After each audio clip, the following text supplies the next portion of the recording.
Selamat datang, mungkin kita sering bertanya-tanya, bagaimana sebetulnya gereja Katolik sampai pada suatu penilaian moral, terutama dalam isu-isu yang sangat kompleks dan sensitif. Nah, jawabannya itu tidak terletak pada sebuah buku aturan yang kaku, melainkan pada sebuah fondasi pemikiran etis yang akan kita bedah bersama hari ini. Prinsip dasar moral Katolik. Ini poin yang sangat krusial untuk kita pegang sejak awal. Kita tidak sedang membicarakan daftar perintah atau larangan yang hitam putih.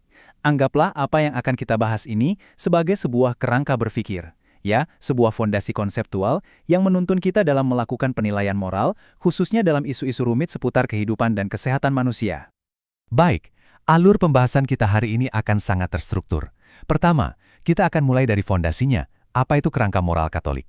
Lalu, kita akan membangun pilar-pilarnya dengan mengurai 5 prinsip dasar normatif. Setelah itu, kita akan lihat bagaimana kerangka ini berfungsi sebagai sebuah kompas, bukan peta yang kaku.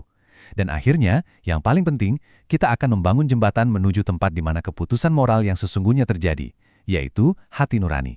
Mari kita mulai. Oke, mari kita masuk ke bagian pertama, kerangka moral Katolik. Di sini kita akan coba membangun pemahaman yang fundamental mengenai apa sebetulnya yang dimaksud dengan prinsip dalam konteks teologi Katolik.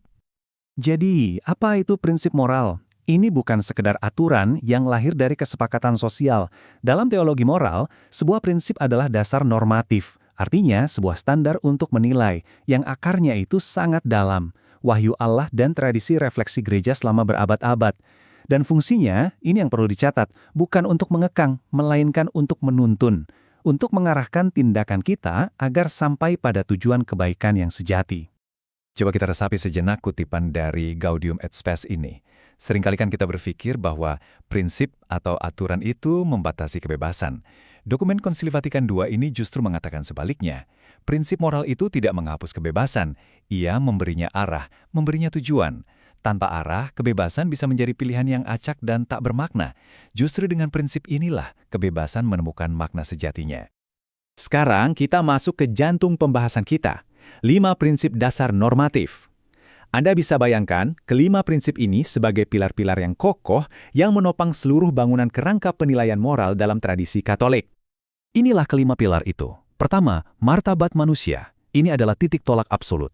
Kedua, kehidupan sebagai anugerah. Ketiga, kebebasan yang terarah. Keempat, norma moral. Dan yang kelima, yang menjadi jiwa dari semuanya, adalah kasih sebagai orientasi moral. Nah, mari kita bedah satu persatu. Prinsip yang pertama, dan ini yang paling fundamental, adalah martabat manusia. Konsep intinya sebetulnya sederhana, tapi sangat radikal. Setiap pribadi manusia adalah tujuan pada dirinya sendiri. Dia bukan alat, bukan sarana untuk mencapai tujuan lain.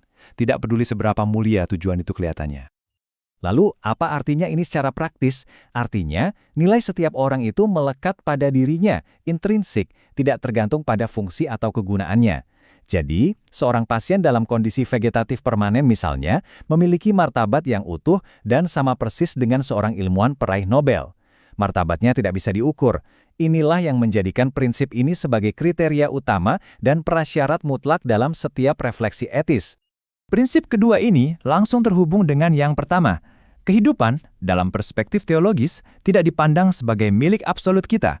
Kehidupan adalah anugerah dari Tuhan yang dipercayakan kepada kita untuk dijaga. Jadi, posisi kita di sini adalah sebagai seorang penata layan yang bertanggung jawab, bukan pemilik mutlak yang bisa berbuat sesuka hati. Nah, implikasinya sangat dalam. Prinsip ini secara langsung menetapkan batas moral atas otonomi kita terhadap hidup. Ini mencegah kita jatuh pada cara berpikir utilitarian, yaitu menilai sebuah kehidupan hanya dari kegunaannya. Kita tidak bisa mengatakan bahwa sebuah kehidupan tidak layak dijalani hanya karena ia tidak produktif atau membebani. Kehidupan dalam dirinya sendiri adalah nilai dasar yang harus dilindungi. Titik. Prinsip ketiga ini mendefinisikan ulang makna kebebasan. Kebebasan yang sejati bukanlah sekedar kemampuan untuk memilih apa saja tanpa batas, bukan. Melainkan kapasitas untuk secara sadar dan bertanggung jawab memilih apa yang benar dan apa yang baik.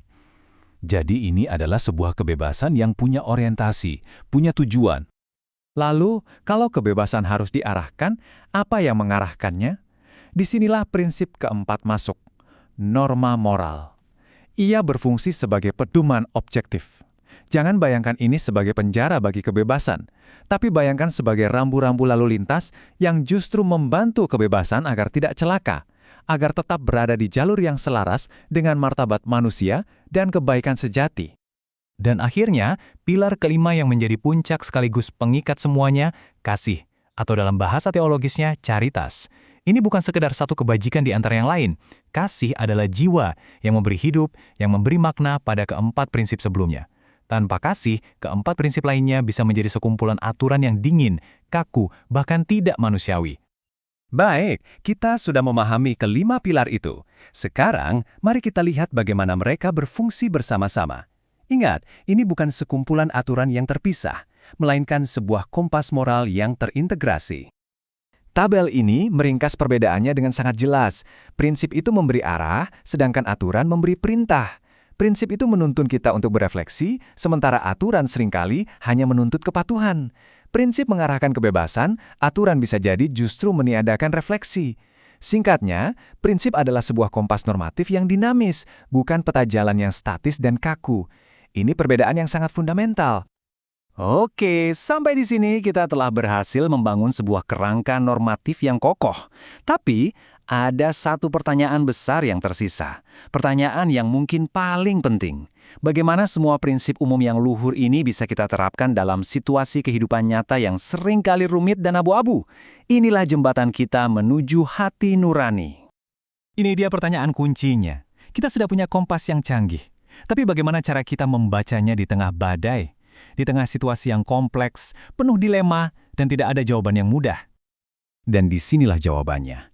Prinsip-prinsip ini tidak bekerja seperti program komputer yang otomatis memberikan output benar atau salah. Tidak, mereka perlu diolah, ditafsirkan, dan diterapkan secara personal. Dan alat untuk mengolahnya adalah sang subjek moral itu sendiri, yaitu kita, melalui sebuah fakultas yang luar biasa bernama hati nurani. Hati nuranilah arena tempat prinsip-prinsip umum ini bergulat dengan realitas konkret yang kita hadapi. Jadi, kita telah melakukan sebuah perjalanan intelektual yang penting hari ini. Dari memahami sebuah kerangka normatif yang utuh, kita kini tiba di ambang pintu praksis moral. Kerangka ini memberikan kita fondasi dan arah yang jelas. Tetapi langkah selanjutnya, yaitu pengambilan keputusan yang konkret dan bertanggung jawab, itu adalah tugas suci dari hati nurani. Pertanyaannya sekarang, seberapa terlatihkah hati nurani kita untuk memikul tugas tersebut?